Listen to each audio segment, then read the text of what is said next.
আমি পড়ালেখা করতাম, তারপরে আমার এই সংসারে সংকট বেঁধার কারণে আমার বাবা মার সাথে আমার পড়ালেখা বাদ দিয়েছি। পড়ালেখা বাদ দিয়ে আমার বাবার সাথে আমি হচ্ছে এখানে সুন্দরবনে মাছ কাঁকড়া মারতেছি। 6-7 পর্যন্ত পড়ালেখা করেছি। এর জন্যই আমাদের অভাব বাবার সাথে কাঁকড়া মারতে যেতে হয়, পড়াশোনা করা বাদ দিতে হয়ে জঙ্গলে যেতে হয় বাবার সাথে। এই জন্যই আমি পড়ালেখাটা করতে পারিনি। এখন সারাদিন এই নদীতে যেতে হয়, নদীতে গিয়ে মাছ কাঁকড়া মারতে হয়। আমাদের এলাকাটা হলো অভাবী এলাকা মেন, এই জন্যে দেখা যাচ্ছে বনে যারা বনে মানে সংগ্রহ করে খায়, একজন মাছ হয় একজন হয় না, একজন কাঁকড়া হয় একজন হয় না। এই কারণে মানুষ অভাবী বলে লেখাপড়া ভালো করে শিখতে পারে না। যেমন আমার বড়ো ছেলেটা আমি লেখাপড়া শিখতে পারি না, অভাবের তাড়নায় ক্লাস 8 পর্যন্ত পড়ি, এখন বনে আমার সাথে মাছ কাঁকড়া মেরি বলে। বাচ্চারা লেখাপড়া শিখতে পারি না, শুধু অভাবের তাগিদেই মানে আমাদের বাধ্য হতে হয় সুন্দরবনে নিতে এদের। কারণ আমাদের এই যে 90 দিন যে সময় পাশটা বন্ধ হয়, এই বেলা আমাদের অনেকের বাসায় খাওয়া হয় না, কথা বলছেন। এই জন্যে আমরা কিন্তু এদেরকে নিতে বাধ্য হই।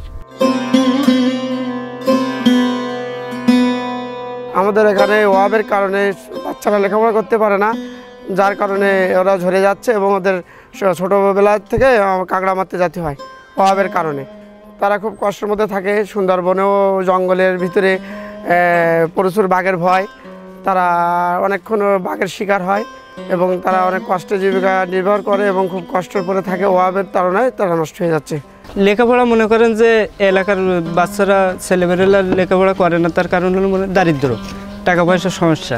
মনে করেন যা একটু মানে পূর্ণ বয়স হয়ে গেলে কাজকাম করতে পারলে জঙ্গলে চলে যায়। 6 মাস পাস বন্ধ থাকে, 6 মাস পাস খোলা থাকে, তাতে মনে করেন অভাব ছাড়ায় না। এজন্য মনে করেন একটু কাজ পারলেই জঙ্গলে চলে যায়, কাঁকড়া মারে ইনকাম করে। আর আপনার লেখাপড়া করে অনেক, সবাই তো করে না এমন তো না, কিছু লোক করে। তারপর লেখাপড়া শিখে কী করবে? একটা ভালো চাকরি পেতে গেলে অনেক টাকা পয়সা লাগে, এটা তো তার বাপের দেওয়া সম্ভব না। গরিব কীভাবে দেবে? নিজে খেতে পারে না, দেবে কীভাবে? এজন্য তারা লেখাপড়া মানে কিছু শেখে, কেউ অনেকে শেখে না, কিছুটা শেখে তারপরে কাজে নিয়োজিত হয়ে যায়, এরকম। আমার বাপ কামাই রোজগার মনে করে খুব কম করে, ইনকাম করতে পারে না। এই 14 বছর ধরে আমার মনে কর সুন্দরবনে নিয়ে যায়, কোনো লেখাপড়া করতে পারি না আমি আজ পর্যন্ত। মনে করেন তো আর ভালো মতন মনে করেন তো আর সংসার চলে না, তার জন্যে সুন্দরবনে যাই আমি। কারণ মনে করেন আবার এখন যদি আমি যদি কামাই না করি তারপর সংসারটা কেমন চলবে?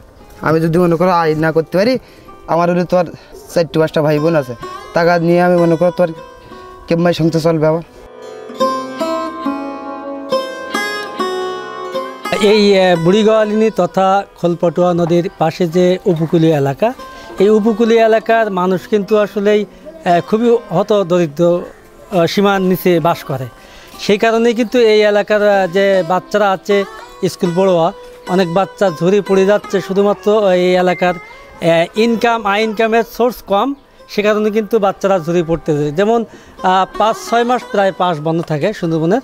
এই 5-6 মাস যদি বন্ধ থাকে, তারপরে যে সময় পাস খোলে দেখা যায় গার্জিয়ান যারা আছেন এদের এই অভাব অনাটনের কারণেই কিন্তু বাচ্চাকে নিয়ে সুন্দরবনে যাওয়া লাগে।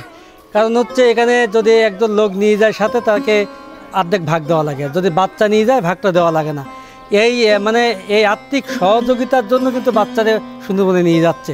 সে কারণেই কিন্তু স্কুল কলেজে যে পড়ুয়া যে ছাত্ররা আছে, এটা কিন্তু আসলেই জোরে পড়ে যাচ্ছে। সুন্দরবন কেন্দ্রিক যে অর্থনৈতিক কর্মকাণ্ড, যারা সুন্দরবন কেন্দ্রিক বিভিন্নভাবে জীবিকা নির্বাহ করে, মধু সংগ্রহ বা অন্যান্যভাবে জীবিকা নির্বাহ করে থাকে, হ্যাঁ, ওই গ্রামের সন্তান যারা স্কুল গমনের উপযোগী, তারা যেন শতভাগ স্কুলে যায়, সেই বিষয়টা আমরা সরকারের সংশ্লিষ্ট দপ্তর বা জনপ্রতিনিধিদের সম্পৃক্ত করে মোটিভেশনের মাধ্যমে বা প্রণোদনার মাধ্যমে যেভাবেই হোক আমরা এটা নিশ্চিত করব যেন স্কুল গমন উপযোগী সকল শিশুরা বিদ্যালয়ে যায়।